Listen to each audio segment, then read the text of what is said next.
Imagina a seguinte situação.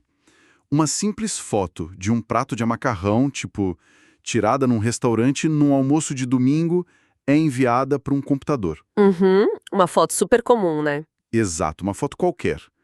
Aí, em questão de 5 segundos, a máquina te devolve uma faixa musical completa, Nossa, de 3 minutos. Uma composição, sabe, com violões, acordeão, uma percussão suave, um som que é exatamente a trilha sonora perfeita para uma tarde na Itália. é bizarro pensar que isso... Não é um roteiro de ficção científica. É o que o novo modelo de inteligência artificial do Google está fazendo exatamente agora. Então, ok, vamos desvendar isso. Porque o salto que a inteligência artificial generativa deu nos últimos meses, olha, é assustador. Foi muito rápido, né? Demais. A gente foi de textos robóticos para imagens, depois para vídeos sintéticos e agora aterrissamos na produção musical de alta complexidade. E é um momento de transição fascinante, porque durante muito tempo, a engenharia de software tradicional foi reconfortante justamente por ser puramente lógica. Sim, zeros e uns. Exatamente, zeros e uns. Mas a música é o oposto exato disso. A música é sobre capturar emoções abstratas, criar tensões, construir aquelas harmonias que causam arrepios. Sim, é visceral. É uma experiência humana que é quase impossível de quantificar numa planilha. E agora a gente está vendo algoritmos tentando, sintetizar isso com uma precisão que simplesmente quebra todas as nossas expectativas anteriores. Para a gente entender o impacto real disso, nós precisamos olhar para 3 peças desse quebra-cabeça de uma vez só. A engenharia absurda que transforma uma foto em música, o plano de guerra do Google para engolir os concorrentes desse mercado e, claro, a dor de cabeça legal gigantesca que essa automação em massa está causando para os direitos autorais. Com certeza, não tem como fugir dessa parte legal. Nem um pouco. A nossa imersão de hoje vai mergulhar bem fundo no lançamento do modelo Lyria 3 Pro pelo Google. E para basear essa discussão, a gente reuniu uma pilha de reportagens super recentes de portais de tecnologia tipo TechCrunch, Tudo Celular, Olhar Digital e Tugatech. Ótimas fontes. E além disso, a gente também trouxe um relato prático com testes reais que foi feito pelo canal do YouTube Invest News, BR. E é super crucial a gente analisar essas fontes práticas, viu? Porque a teoria por trás da IA generativa de áudio muitas vezes esconde os gargalos reais de usabilidade. Aquela coisa de que na teoria funciona, mas na prática... Na prática, o áudio sai todo quebrado, né?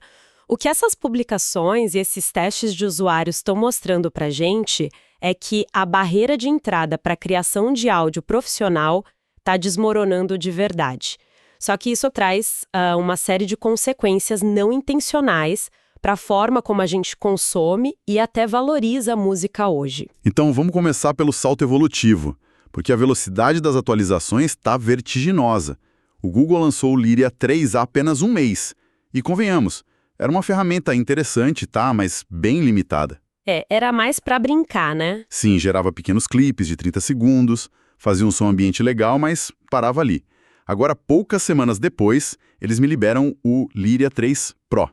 Um belo de um salto. O limite de tempo pulou de 30 segundos para faixas de até 3 minutos completos. Na prática, quem tem mais de 18 anos acessa uma versão base lá no Gemini. Mas quem assina os planos pagos, o AI Pro ou o Ultra, ganha acesso total a esse modelo Pro.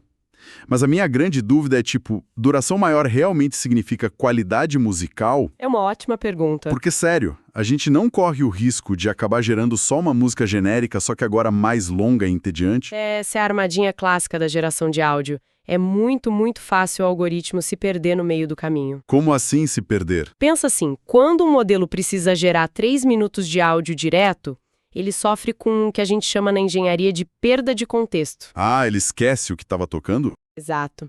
Sem uma direção forte, a IA literalmente esquece o tom ou ritmo que ela estabeleceu lá no primeiro minuto, e aí a música vira uma bagunça sonora completa do meio para o fim. Uma salada de notas. Bem isso. O que impressiona de verdade no Lyria 3 Pro é o controle estrutural. O modelo não está apenas, cuspindo notas por mais tempo. Ele agora possui um mecanismo de atenção refinado que compreende comandos muito específicos de estrutura musical. O que é fascinante aqui é que a máquina entende as partes da música. A melhor forma que eu encontrei para ilustrar essa transição é mais ou menos a seguinte. O Lyria 3 original era tipo encomendar um jingle de comercial. 30 segundos, uma ideia cativante, mas que acaba antes mesmo de conseguir se desenvolver. Perfeito. Já o Lyria 3 Pro, por outro lado, tenta ser uma sinfonia de bolso. Sinfonia de bolso, gostei. Porque agora é possível você ter no texto mesmo, uma introdução lenta, que aí é seguida por um verso calmo, que depois explode num refrão e cai numa ponte dramática ante um gran finale. Exatamente. O mecanismo por trás disso exige que a IA, de fato, entenda a anatomia de uma composição humana. Que não é pouca coisa. Não é? Quando o usuário dita essa estrutura lá no prompt, o modelo cria balizas matemáticas ao longo da linha do tempo do áudio. Tá. Balizas matemáticas. Traduz isso pra gente. É tipo assim, o modelo sabe que a energia ou a densidade das frequências e dos instrumentos precisa aumentar exatamente naquele ponto em que o refrão foi posicionado no prompt. Ah, entendi. Ele sobe o volume e a quantidade de som. Isso, e depois precisa diminuir quando chega na ponte, mas mantendo a coerência harmônica do começo ao fim. É isso que aproxima a ferramenta do trabalho de um produtor musical de verdade, sabe? Organizando as faixas ali no estúdio. Mas aqui é que a coisa fica realmente interessante. Porque até agora a gente está falando de comandos de texto, de estruturar um prompt digitando.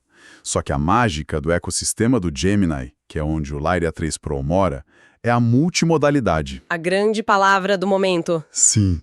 Ele não entende só palavras. Ele literalmente enxerga imagens.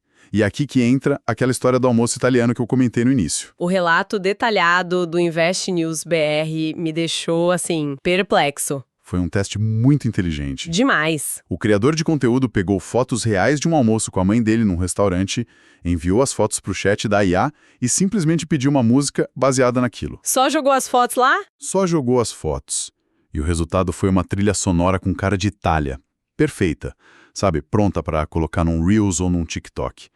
Mas tipo, peraí. Como é que a máquina transforma pixels em som? A IA não tem ouvidos e muito menos olhos. Não tem. O que acontece nos bastidores é um processo de tradução em múltiplas camadas, usando o que a gente chama de espaço latente multimodal. Nome bonito pra quê? Basicamente, o modelo não vê a imagem e sente uma inspiração poética. Ele converte aqueles dados visuais em uma teia de tags semânticas e conceitos estatísticos. Ele cria etiquetas para foto? Então. Isso.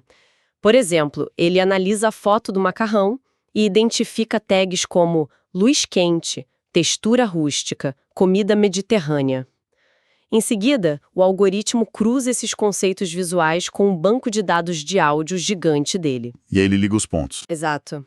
Ele mapeia essas tags visuais para frequências sonoras, andamentos e instrumentos que, estatisticamente, aparecem associados a esses mesmos conceitos na nossa cultura humana. Que loucura. Então, a luz quente e o rústico podem se traduzir facilmente num violão acústico e no andamento um pouco mais relaxado. Certo. A engenharia é brilhante, eu admito, mas eu tenho que questionar o resultado prático disso tudo. Pode questionar? Porque se a gente está transformando a criação musical num processo de entregar um mood board, sabe, um quadro de referências visuais para a IA ficar decodificando, isso não gera uma pasteurização absurda da arte? Como assim? Pensa comigo. Se milhares de pessoas enviarem fotos de pratos de macarrão, o algoritmo não vai eventualmente cuspir exatamente a mesma tarantela genérica para todo mundo, baseada só na média estatística do que ele acha que é a Itália? Onde é que fica a assinatura do artista? Aquela quebra de expectativa que faz uma música ser considerada genial? Olha, esse é o grande debate filosófico e prático de agora.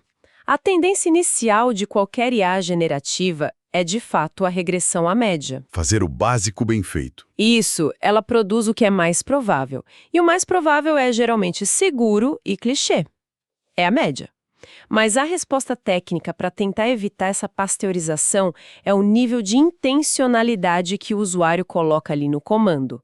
O grande gargalo da IA sempre foi a famosa Síndrome da tela em branco. Ah, de não saber nem o que pedir para a máquina. Não entende nada de teoria musical, vai extrair o melhor do modelo. A resposta que o pessoal está descobrindo nos testes é usar a própria IA como uma espécie de tradutor técnico. Sim. O youtuber deu um exemplo fantástico sobre isso no vídeo. Ele queria criar um funk. Inicialmente, ele pediu no prompt só "cria um funk animado". E deve ter ficado horrível. O resultado foi péssimo. Parecia um som super engessado, quase como um vídeo corporativo tentando soar descolado e jovem. Nossa, o terror. Total. Aí ele mudou a estratégia. Ele pediu para o modelo de linguagem do Gemini primeiro descrever quais são as características técnicas de um funk proibidão de favela. Sensacional a sacada. E a IA respondeu. A IA explicou lá sobre as batidas por minuto, o uso do tamborzão clássico, a equalização super pesada nos graves, a síncope do ritmo. Ele pegou toda essa explicação técnica que foi gerada pela própria máquina, copiou e usou como o briefing musical no novo prompt dele. Usou as palavras da IA contra ela mesma. Nossa, e o resultado? Ele conseguiu exatamente aquela batida super imersiva e autêntica que ele estava procurando. Isso demonstra que a curva de aprendizado agora não é mais sobre ficar dedilhando cordas de violão até criar calos nos dedos. A parada é sobre engenharia de prompt aplicada à arte sonora. O usuário vira quase um diretor de arte, né? Vira um diretor. E o fluxo de trabalho vai muito além disso. Porque como as letras geradas pelo Lyria às vezes ainda podem soar meio robóticas ou forçadas, os criadores estão adotando fluxos híbridos. As fontes relatam, por exemplo, o uso do Claude, da Anthropic. Ah, para escrever a letra. Isso, eles usam o Claude para escrever letras com rimas muito mais complexas e profundas, e em seguida essas letras são coladas lá no Gemini. Mas a IA entende que aquilo é a letra e não um comando normal? Sim, eles precedem a letra com um comando específico, lyric : Eles chegam a orientar até mesmo onde devem entrar os backing vocals, colocando as palavras entre parênteses. É literalmente uma orquestração de diferentes IAs para burlar a limitação de um único modelo. É uma linha de montagem sintética. E já que a gente está falando sobre facilidade de uso e esses fluxos de trabalho, isso leva a gente direto para a estratégia de mercado. Qual é o plano de jogo do Google aqui? Dominar tudo, basicamente. Pois é. Fica claro, lendo os artigos de negócios, que eles não querem apenas ter um gerador divertido para o pessoal ficar criando piada sonora em grupo de WhatsApp. O Lyria 3 Pro está sendo embutido de forma muito agressiva em todo o ecossistema deles. E não é só no Gemini que ele mora. Não. Ele está no Google Vídeos, para gerar trilhas automáticas em apresentações, está no Vertex AI, que é aquela infraestrutura de nuvem deles para empresas, e o movimento mais tático de todos, a integração no Producer AI. Ah, essa foi uma jogada de mestre. Uma plataforma colaborativa de criação musical que o Google comprou cirurgicamente no mês passado.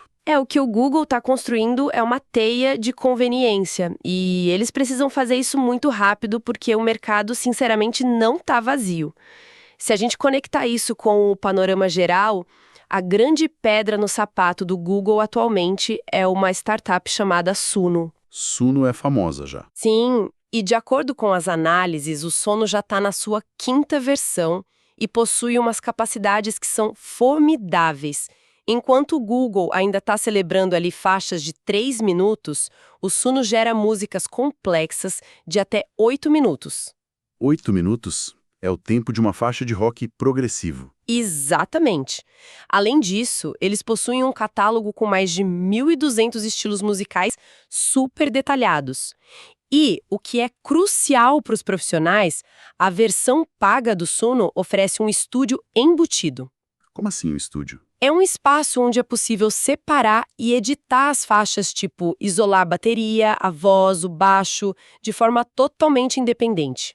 Ou seja, o Suno é uma ferramenta que foi construída por e para pessoas que amam o processo de fazer música. O Google, por outro lado, parece querer transformar a música em algo utilitário. É a conveniência versus a arte, né? Mas se a gente parar para pensar, a longo prazo, quem será que ganha essa corrida? O aplicativo dedicado, cheio de recursos de edição refinados, ou a ferramenta de conveniência pura e simples? Historicamente, na tecnologia, a conveniência quase sempre vence. É porque se um profissional está lá montando um vídeo corporativo no Google Workspaces e ele precisa de uma trilha de fundo, é muito improvável que ele vá abrir o Sono em outra aba, criar a música, fazer o download do arquivo de áudio e depois importar para o projeto dele. Ele vai simplesmente apertar um botão de EA nativo lá dentro do Google Vits e a trilha aparece pronta. Exatamente. O Google aposta na ubiquidade. A geração de música está prestes a se tornar tão invisível e corriqueira quanto um corretor ortográfico no Word. Mas, no entanto, o Suno está criando raízes emocionais muito profundas na comunidade de criadores. Porque eles focam na personalização, né? Isso, eles focam na hiperpersonalização da arte. É algo que vai muito além de colocar uma musiquinha de fundo num vídeo de vendas. E a história de Porto Seguro, que foi relatada na nossa pesquisa, ilustra isso de uma forma super-humana. O criador do canal passou as férias com a família dele e ficou ouvindo histórias super divertidas de 2 primos pequenos. As crianças aprontando. Isso. Aí ele reuniu essas memórias cotidianas, jogou no Suno e gerou o que ele chamou de Balada do Quarto 34. As crianças ficaram tão maravilhadas com uma música de alta qualidade contando as aventuras delas, que o processo se transformou numa brincadeira contínua da viagem. Imagina a diversão. Ele acabou usando a API do Suno de forma super improvisada, só para as crianças gravarem áudios que viravam músicas completas na hora. Ele virou o tio preferido da viagem. Com certeza. Isso me fez pensar o valor dessas ferramentas não está apenas em tentar gerar o próximo hit global que vai bombar no Spotify. Está em criar um entretenimento que é altamente descartável, sim, mas com valor emocional incalculado para um microgrupo de pessoas. Olha, essa é uma excelente leitura dessa mudança de paradigma. A indústria fonográfica tradicional é baseada na escala. Exato. Para milhões. Exato. Um artista cria uma música que precisa ressoar com milhões de pessoas para conseguir ser financeiramente viável. Mas a IA permite uma escala de personalização que é absurda. Uma música que é magistralmente produzida, mas que faz sentido para apenas 7 pessoas dentro de um quarto de hotel em Porto Seguro. É um conceito muito louco. E é exatamente essa capacidade de gerar milhões de faixas hiperpersonalizadas por dia que engatilha o nosso maior problema atual. Porque você não pode ter uma máquina processando essa quantidade colossal de áudio sem que a indústria tradicional entre em pânico absoluto. Pânico sobre de quem é o material original que está alimentando essa engrenagem toda, né? Precisamente. E assim chegamos ao elefante na sala. Chegamos ao campo minado dos direitos autorais. O Google publicamente tem uma postura muito cautelosa. As declarações oficiais insistem que os modelos foram treinados apenas com dados de parceiros licenciados e conteúdos permitidos do YouTube. É o que eles dizem, né? E mais do que isso, eles afirmam ter barreiras de proteção super rígidas. Se houver um pedido para criar uma música com a voz de um artista específico, sei lá, do Frank Sinatra, o sistema teoricamente bloqueia o comando, ou tenta usar o estilo apenas como uma inspiração muito distante. Isso levanta uma questão importante sobre a linha de defesa jurídica dessas empresas de IA. O argumento deles é que o aprendizado de máquina funciona exatamente da mesma forma que o aprendizado humano. Tipo, eu ouvi muito Beatles e acabar compondo parecido. Exatamente isso. Um algoritmo analisa milhões de partituras e extrai padrões matemáticos de um gênero sem copiar um trecho específico de uma obra. É o famoso argumento do uso justo ou da inspiração ampla. Mas então, o que tudo isso significa na prática? Porque, se a IA usa o trabalho de artistas como inspiração, onde a gente traça a linha entre a inspiração artística e o roubo tecnológico? É aí que a coisa complica. Porque o problema é que a intenção e a escala mudam a natureza da ação. Um humano passa a vida inteira para dominar uma única influência. O algoritmo varre terabyte de dados protegidos em segundos e, o pior, para gerar lucro corporativo. E, além disso, os testes práticos estão mostrando que essas barreiras de proteção das IAs são surpreendentemente frágeis. Frágeis e, honestamente, às vezes até cômicas. O caso do rap é ótimo. O exemplo do vídeo sobre os chatbots é sensacional. O testador tentou gerar um rap narrando uma batalha épica entre as gigantes da IA, a OpenAI, Anthropic e o próprio Gemini. Ele digitou os nomes das empresas no prompt. Isso.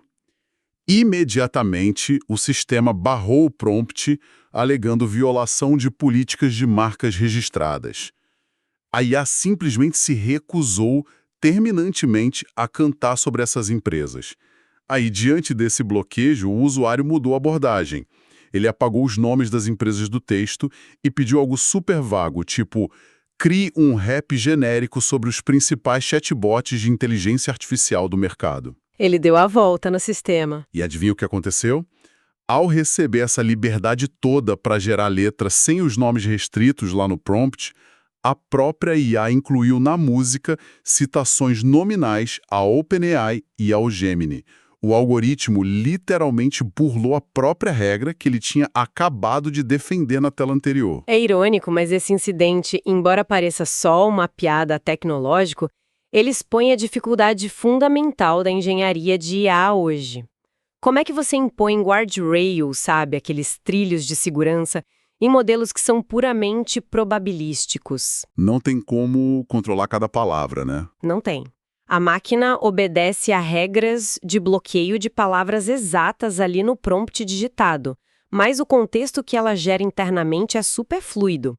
Então, quando a gente transfere essa fragilidade do mundo das marcas registradas lá para o universo dos estilos vocais e melodias, o cenário se torna um pesadelo jurídico. Ah, com certeza. Se a IA consegue driblar restrições para citar empresas, ela certamente encontra caminhos estatísticos para emular o timbre de um cantor famoso sem nem precisar do nome dele no comando de texto. E é exatamente essa brecha de segurança gigante que está causando uma revolta generalizada no mercado de streaming hoje.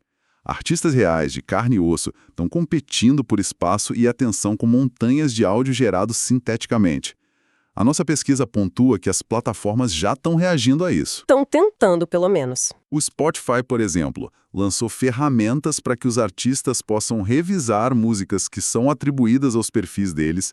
A ideia é evitar que fraudadores usem conteúdo de baixa qualidade, o que o mercado apelidou bem pejorativamente de slop, e associem isso a nomes reais só para parasitar cliques e roubar royalties. É um problema sério de falsidade ideológica musical. E o Deezer seguiu pelo mesmo caminho, criando identificadores ali para separar o que é humano do que é código. Virou uma corrida armamentista em torno da proveniência dos dados.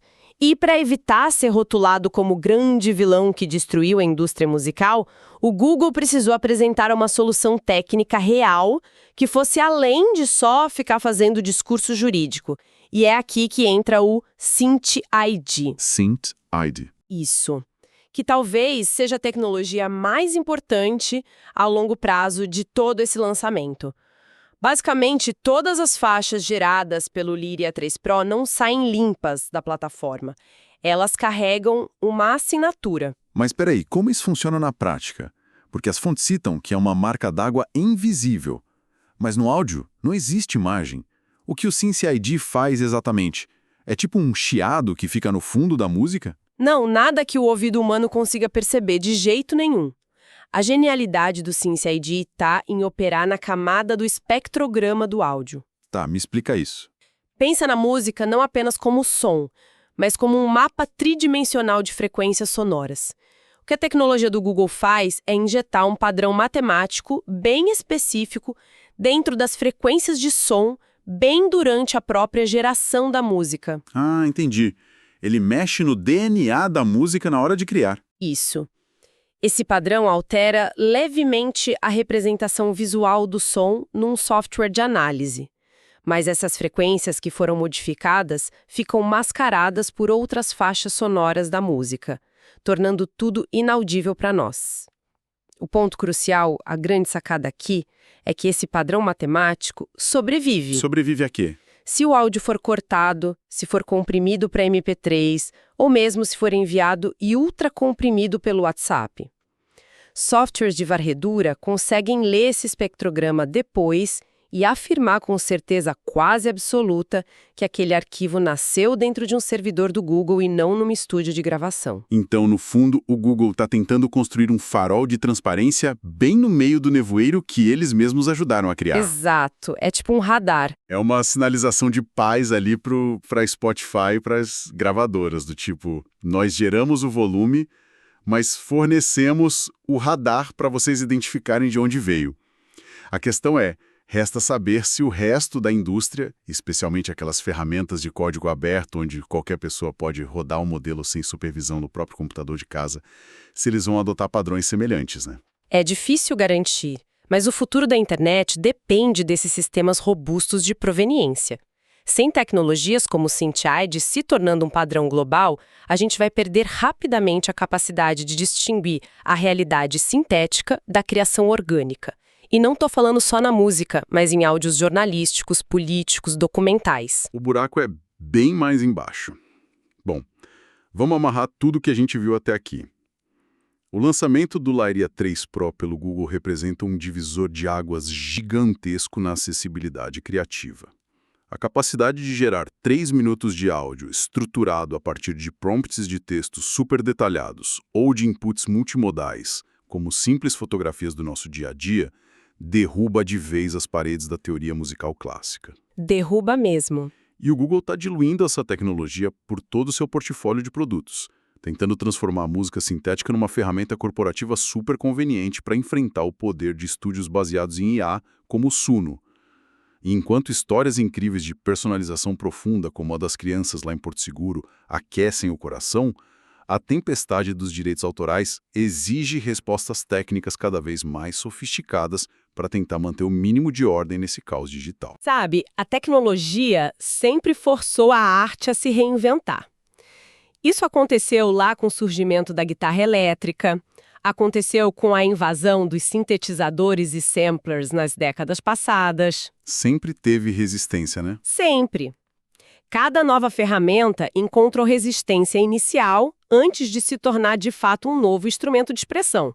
No entanto, esse salto atual traz uma reflexão mais profunda, que acho que desafia a nossa própria definição do papel do artista. Como assim? Se uma inteligência artificial pode observar as texturas e as luzes de uma simples fotografia e, cruzando conceitos latentes, compor em segundos a trilha sonora perfeita que traduz a atmosfera daquele instante, o que sobra para o humano nisso tudo? Uma boa pergunta para quem está ouvindo a gente. Pois é. Talvez o músico do futuro seja menos um executor mecânico focado em criar melodias do zero e se torne mais um curador emocional. O valor intrínseco da arte pode deixar de residir apenas no esforço bruto da criação do som. Pode passar a ser definido pela nossa sensibilidade humana de escolher. Escolher, no meio de infinitas opções geradas por algoritmos em segundos, aquela única faixa que é capaz de ressoar de forma genuína com a experiência de quem escuta. Uau! Essa mudança de artesão de melodias para curador emocional muda completamente as regras do jogo. É de deixar o pessoal pensando por horas depois que o áudio acabar. A gente começou hoje falando de código, né, dos zeros e uns tão rígidos da engenharia de software tradicional, e aí alimentamos essas estruturas lógicas com centenas de anos da nossa história musical, com todas aquelas regras de harmonia que a humanidade demorou séculos para conseguir aperfeiçoar. É o peso da história virando dado. E o que a gente tem agora é um espelho tecnológico incrivelmente eficiente, que é capaz de refletir a nossa cultura em trilhas de 3 minutos com base numa simples foto de macarrão. O grande desafio agora é manter a curiosidade acesa e continuar questionando de forma crítica essas ferramentas que estão na nossa frente, moldando o futuro da nossa criatividade. A gente se encontra na próxima imersão. Até lá!